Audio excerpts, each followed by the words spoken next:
Hello friends, welcome to English grammar stage. Friends, आज की इस वीडियो में प्रेजेंट इंडेफिनिट टेंस के तीनों प्रकार के वाक्यों का ट्रांसलेशन करना सीखेंगे। तीन प्रकार के वाक्य कौन कौन से होते हैं? एक होता है अफर्मेटिव सेंटेंस, जिसको हिंदी में सकारात्मक वाक्य कहते हैं।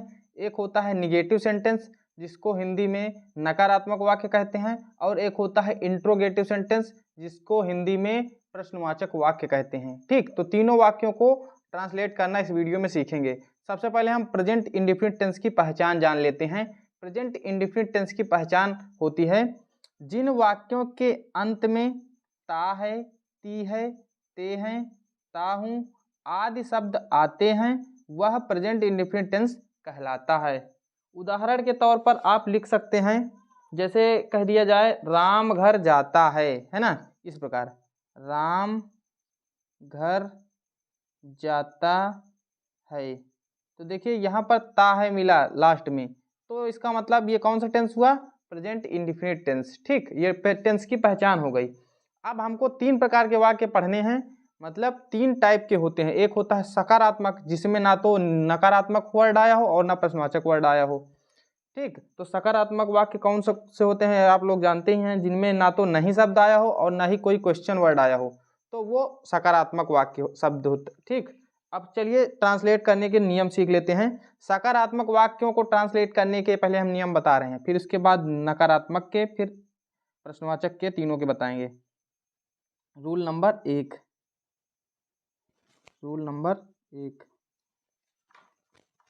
एक वचनकर्ता के साथ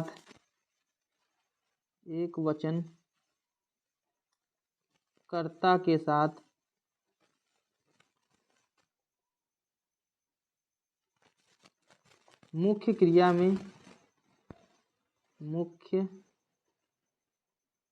में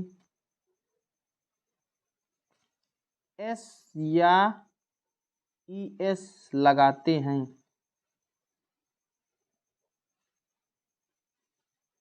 एक वचनकर्ता के साथ मुख्य क्रिया में एस या ईएस लगाते हैं। देखिए एस या ईएस कब लगेगा, एस कब लगेगा? देखिए अगर कोई भी लास्ट का, अच्छा जैसे मैं एक मुख्य क्रिया ले लेता हूँ, मान लीजिए लिखा टीच मीन्स पढ़ाना होता है। ठीक, मान लीजिए टीच एक मुख्य क्रिया है। अब इसमें हमको मान लीजिए एक वचन कर्ता दे दिया गया। अब हम इसमें एस लगाएं कि ईएस लगाएं?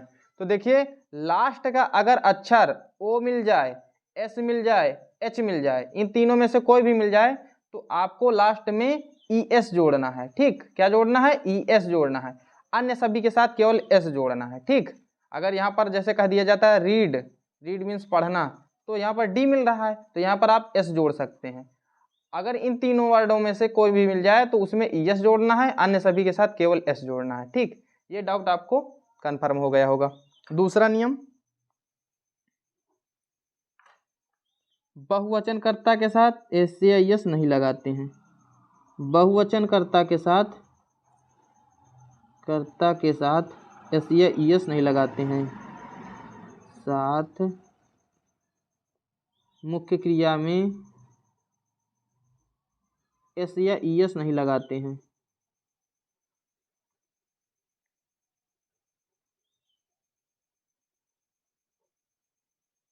ठीक, इसमें दो नियम हैं। ये अभी हम साधारण वाक्यों का नियम बता रहे हैं। ठीक, अब इसकी सेटिंग समझ लीजिए, फार्मूला कैसे कैसे हमको जोड़ना है। ठीक, तो फार्मूला,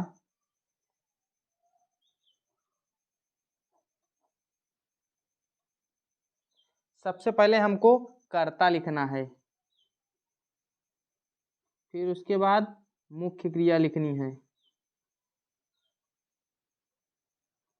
फिर उसके बाद अगर कर्ता एक वचन है तो हमने बताया एस या ईएस है ना, एस या ईएस कब? जब एक वचन हो तब, एक वचन होने पर। धन ऑब्जेक्ट का मतलब होता है जो आगे वस्तु दी गई हो, धन अदर वर्ड, अन्य शब्द। ठीक, ये नियम होता है। कर्ता को अंग्रेजी में सब्जेक्ट कहते हैं, मुख्य क्रिया को मेन वर्ब कहते हैं। इसमें सहायक क्रिया के रूप में कुछ भी प्रयोग नहीं किया जाता।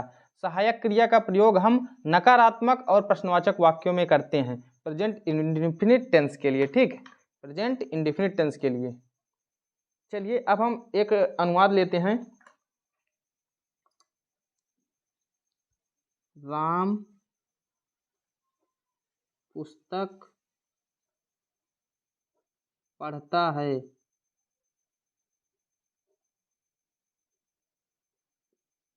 ये देखिए सिंपल सेंटेंस है, बिल्कुल सिंपल सा। अब इसमें क्या करना है, हमें सेटिंग के हिसाब से बनाना है। सेटिंग हमारी क्या दी गई है, यहाँ पर हम पहले जाते हैं राम, यहाँ कर्ता दिया गया तो कर्ता राम है इसमें, तो राम की अंग्रेजी लिख देंगे। अगर आपको कर्ता मुख्य क्रिया ये पहचानना नहीं आता तो मैं बता देता हूँ, वाक्य में जिसके द्वारा काम किया जाता है वो कर्ता होता है, ठीक, और जो काम किया जाता है वो मुख्य क्रिया होती है।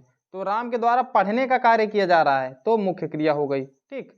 अब आगे क्या करना है, मुख्य क्रिया, तो मुख्य क्रिया की अंग्रेजी क्या हो जाएगी, पढ़ना, पढ़ना की अंग्रेजी होती है रीड, READ, रीड हो गई।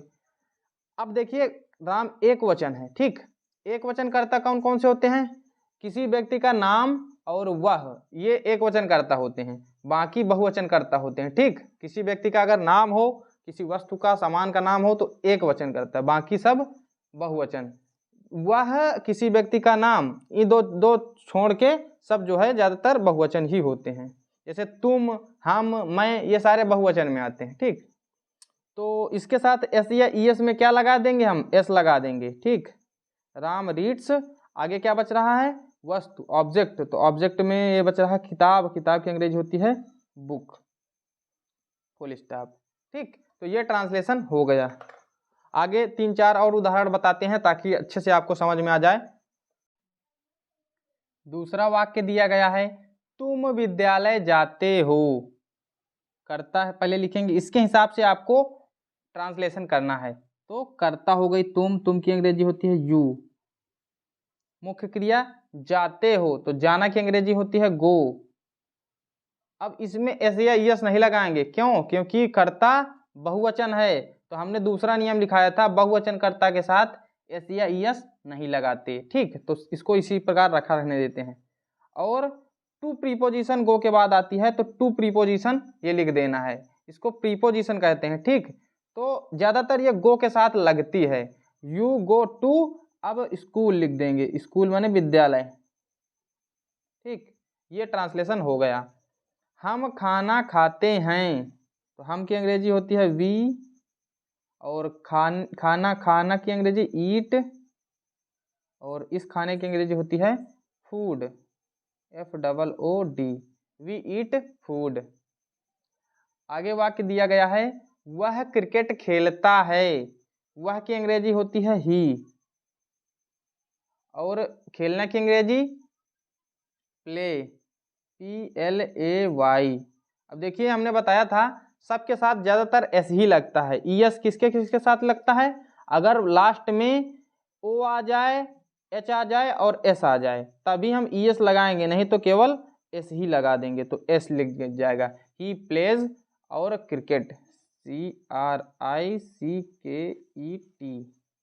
ही प्लेज क्रिकेट, ये हो गया। गीता खाना पकाती है, गीता, खाना पकाना की अंग्रेजी होती है कुक, और एक वचन है तो एस लग जाएगा कुक्स, और खाना की अंग्रेजी फूड। अगर आप गीता कुक्स भी लिख देंगे तब भी वही हो जाएगा, और फूड लगाते हैं तब भी वही हो जाएगा। तो फूड अगर अलग से खाना लिखा गया है तो लिख सकते हैं गीता कुक्स फूड, नहीं तो गीता कुक्स ही लिख देंगे तब भी वो ट्रांसलेशन हो जाता है। अगला, बच्चे तालाब में नहाते हैं, चिल्ड्रेन CHILDREN, और नहाना की अंग्रेजी बाथ, बाथ या बेथ, इसको दोनों चीजें पढ़ सकते हैं, चिल्ड्रेन बाथ। अब इसमें एस या यस नहीं लगेगा क्योंकि बच्चे बहुत से हैं, है ना, तो चिल्ड्रेन बाथ तालाब में, तो in the pond, pond means तालाब, ठीक, children bath in the pond. ये हो गया साधारण वाक्य, मतलब सकारात्मक वाक्य। अब हम नकारात्मक वाक्यों को पढ़ते हैं। निगेटिव सेंटेंस, निगेटिव सेंटेंस का अर्थ होता है नकारात्मक वाक्य, ऐसा वाक्य जिसमें नहीं शब्द प्रयोग किया गया हो, जैसे राम घर नहीं जाता है, नहीं जाता है। तो यहाँ पर नहीं शब्द प्रयोग किया गया, इसका मतलब ये निगेटिव सेंटेंस हुआ। तो इसको बनाने का नियम भी सीख लेते हैं। इसको बनाने के भी नियम दो होते हैं। एक वचन कर्ता के साथ, एक वचन कर्ता के साथ सहायक क्रिया, सहायक क्रिया डू, यहाँ पर डज आएगा, ठीक है, डू नहीं डज, का प्रयोग करते हैं, का प्रयोग करते हैं। एक वचन कर्ता अगर आ जाए तो सहायक क्रिया डज का प्रयोग करते हैं, ठीक। और दूसरा नियम होता है, नियम नंबर 2, बहुवचन कर्ता के साथ, बहुवचन कर्ता के साथ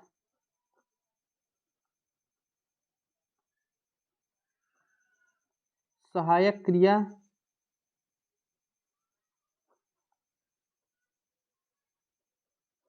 डू का प्रयोग करते हैं,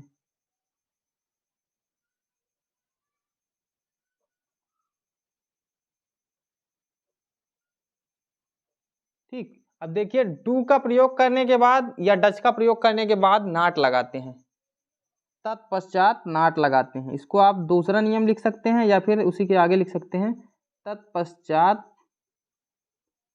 नाट लगाते हैं, NOT नॉट।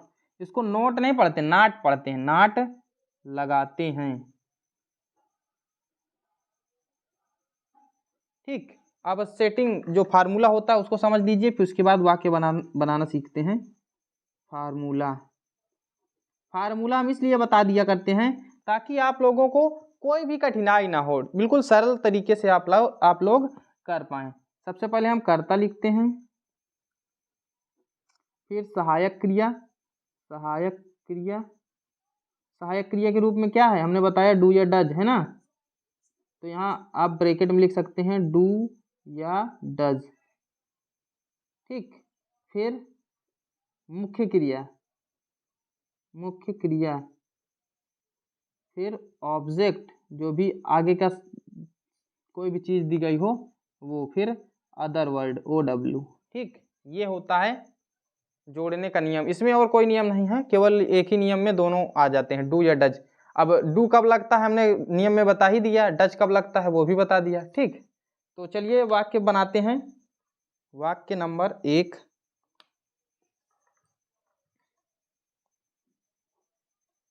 वाक्य दिया गया है, राम पुस्तक नहीं पढ़ता है, राम पुस्तक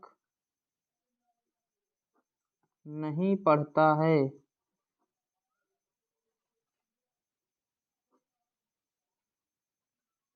देखिए, अब जो है हमको क्या करना है, इसके हिसाब से ट्रांसलेशन करना है। तो सबसे पहले हम लिखेंगे कर्ता राम,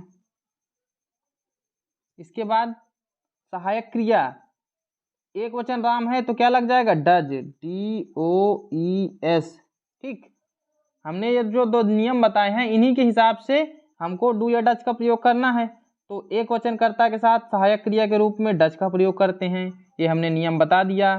तो राम डज, तत्पश्चात नाट लगाते हैं, यहाँ पर हमने नाट नहीं बताया, नाट यहाँ पर लग जाएगा, ठीक। सहायक क्रिया के तुरंत बाद नाट लगाते हैं, तो यहाँ लिख जाएगा नाट।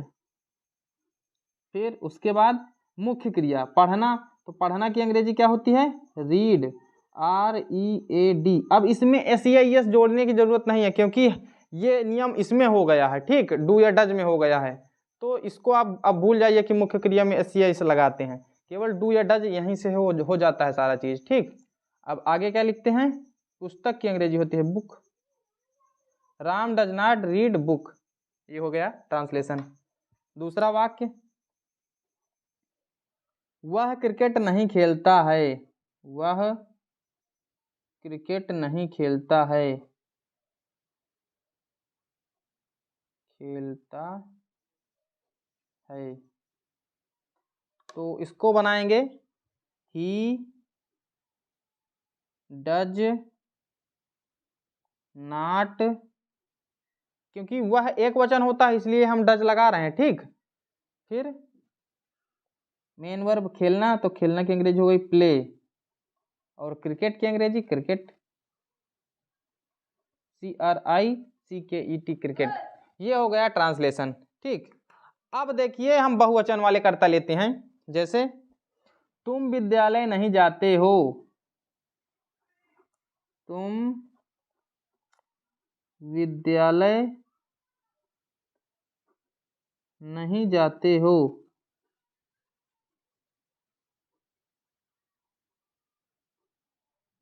और एक लागा लिख देते हैं चौथा, बच्चे तालाब में नहीं नहाते हैं, नहीं नहाते हैं।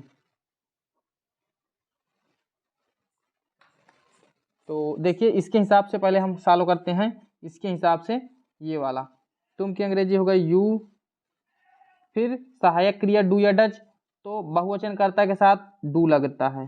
फिर ये नाट हम भूल गए थे तो इसको आपको याद रखना है, नाट तुरंत लगा देते हैं, तत्पश्चात नाट लगा देते हैं। ये हमने लिखा दिया था लेकिन यहाँ पर सेटिंग में भूल गए, तो आप लोग नाट तुरंत लगा देंगे। ठीक, अब मुख्य क्रिया, तो जाना, जाना की अंग्रेजी क्या होती है गो, और प्रीपोजिशन टू जरूर लगता है, हमने बताया था गो के बाद टू प्रीपोजिशन लगता है। और आगे क्या बचा, स्कूल। ये हो गया ट्रांसलेशन। बच्चे तालाब में नहीं नहाते हैं, children do not bath, BATH in the pond. ये हो गया ट्रांसलेशन। ठीक, अब एक दो और ट्रांसलेशन देख लीजिए। जैसे लिख दिया जाए 5 नंबर, हम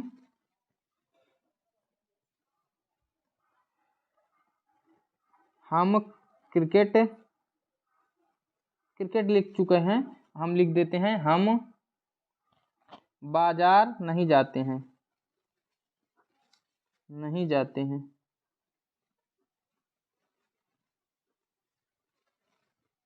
ठीक, तो इसको कैसे बनाएंगे, we do not go to market, market means बाजार, we do not go to market. इस प्रकार जो है ये निगेटिव सेंटेंस भी आप लोगों को समझ में आ गया होगा। अब हम चलते हैं इंट्रोगेटिव सेंटेंस की तरफ। ठीक, इंट्रोगेटिव सेंटेंस इसका मतलब होता है प्रश्नवाचक वाक्य। तो प्रश्नवाचक वाक्य आप लोग जानते होंगे जिनमें प्रश्न बनता है, जैसे क्या, क्यों, कौन सा, कैसी, इस तरह के। तो ये शब्द अगर आ जाए तो वो प्रश्नवाचक वाक्य हो जाता है। अब देखिए सेंटेंस में हम यहाँ पर एस लगा देते हैं, इसका मतलब होता है कि हम बहुत से सेंटेंस लिखने वाले, इसलिए हम इसको सेंटेंसेज लिखते हैं। ठीक, तो उसको आप ध्यान न दीजिएगा।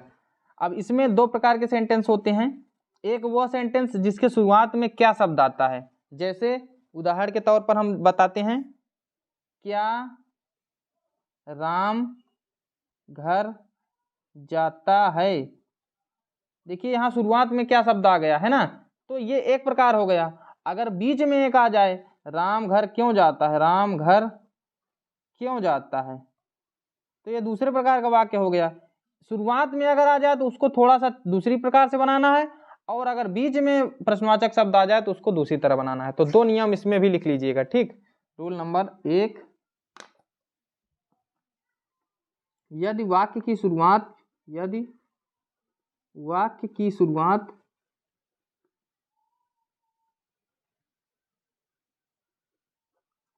क्या शब्द से हो,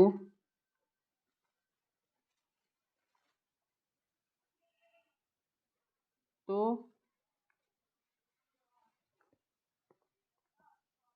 सबसे पहले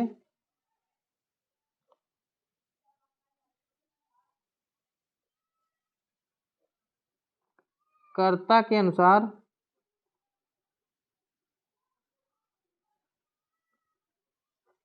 सहायक क्रिया लिखते हैं, सहायक क्रिया लिखते हैं।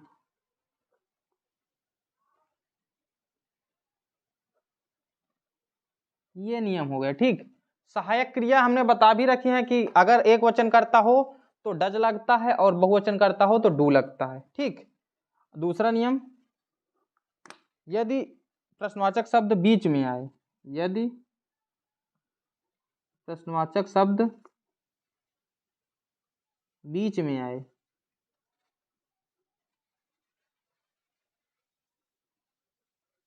तो सबसे पहले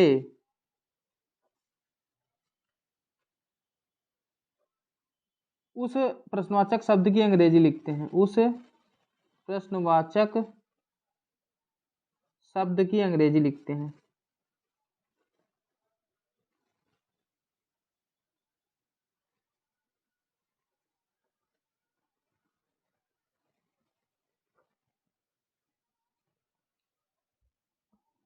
फिर सहायक क्रिया, सहायक क्रिया लिखते हैं।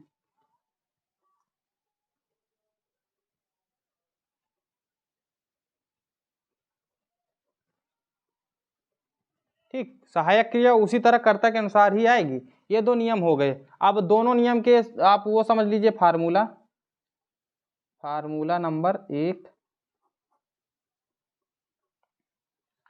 अगर पहले टाइप का हो तो पहले आप लिखेंगे डू या डज। ठीक, फिर कर्ता, कर्ता को अंग्रेजी में सब्जेक्ट कहते हैं। फिर मुख्य क्रिया, इसको कहते हैं मेन वर्ब। फिर ऑब्जेक्ट, जो भी वस्तु दी गई हो आगे।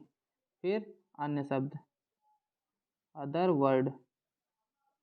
ठीक, अब दूसरा नियम, दूसरे नियम में कोई झाम नहीं है, बस इसी को याद कर लेना है। उसके आगे जो है ये जो नियम दिया गया है यही लिख देना है, लेकिन ध्यान दीजिएगा यहाँ पर आगे प्रश्नवाचक शब्द की अंग्रेजी लिख देनी है, क्वेश्चन वर्ड की अंग्रेजी। ठीक, और सारे नियम उसी प्रकार रहेंगे जैसे इसमें पहले वाले में रहता है।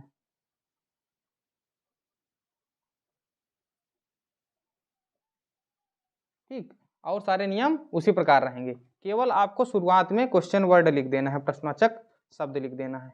ठीक, चलिए अब इसका भी ट्रांसलेशन करना सीखते हैं। उदाहरण नंबर 1, क्या मोहन विद्यालय जाता है?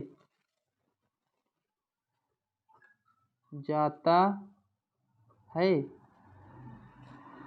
और एक चीज और याद रखिएगा, लास्ट में प्रश्नवाचक चिन्ह जरूर लगाना है, नहीं तो क्वेश्चन गलत हो जाएगा। ठीक, प्रश्नवाचक चिन्ह जैसे हिंदी वाक्यों में लिखा रहता है प्रश्नवाचक चिन्ह, उसी प्रकार अंग्रेजी में भी प्रश्नवाचक चिन्ह लगाना है। ठीक, तो इसको सॉल्व करते हैं, ट्रांसलेशन करते हैं। देखिए पहले टाइप वाला है तो सबसे पहले क्या लिखेंगे, डू या डज, तो कर्ता के अनुसार लगाएंगे। मोहन एक वचन है तो डज लग जाएगा। फिर कर्ता मोहन। फिर मुख्य क्रिया जाना, जाना की अंग्रेजी होती है गो, और विद्यालय तो टू स्कूल। ठीक, टू क्यों लगता है हमने बताया, टू प्रीपोजिशन है जो गो के बाद लगता ही लगता है। ठीक, अगला वाक्य, दूसरे टाइप का वाक्य लिखते हैं, हम खाना क्यों खाते हैं?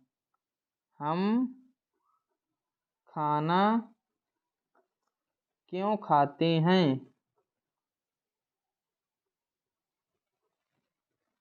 देखिए दूसरे टाइप का वाक्य हो गया है ना, यहाँ पर आपको फुल स्टॉप नहीं लगाना है, प्रश्नवाचक चिन्ह ही लिखना है। अब दूसरे टाइप का है ये क्वेश्चन, दूसरे टाइप का मतलब जिसके बीच में जो है प्रश्नवाचक चिन्ह शब्द आया है। यदि प्रश्नवाचक शब्द वाक्य के बीच में आए, प्रश्नवाचक शब्द बीच में आए, तो यहाँ बीच में आ रहा है तो इसके हिसाब से क्या लगाएंगे, सबसे पहले उस प्रश्नवाचक शब्द की अंग्रेजी लिखेंगे। तो क्यों की अंग्रेजी क्या होती है, वाई, WHY, वाई मीन्स क्यों, और सारे नियम उसी प्रकार रहते हैं। तो वाई लिख गया, ये छूट गया मान लीजिए। अब आगे क्या है, डू या डज, तो डू या डज का प्रयोग हम कर्ता के अनुसार ही करेंगे। तो कर्ता क्या है, हम बहुवचन है तो बहुवचन कर्ता के साथ डू लगता है। फिर मुख्य क्रिया खाना, तो खाना की अंग्रेजी होती है ईट।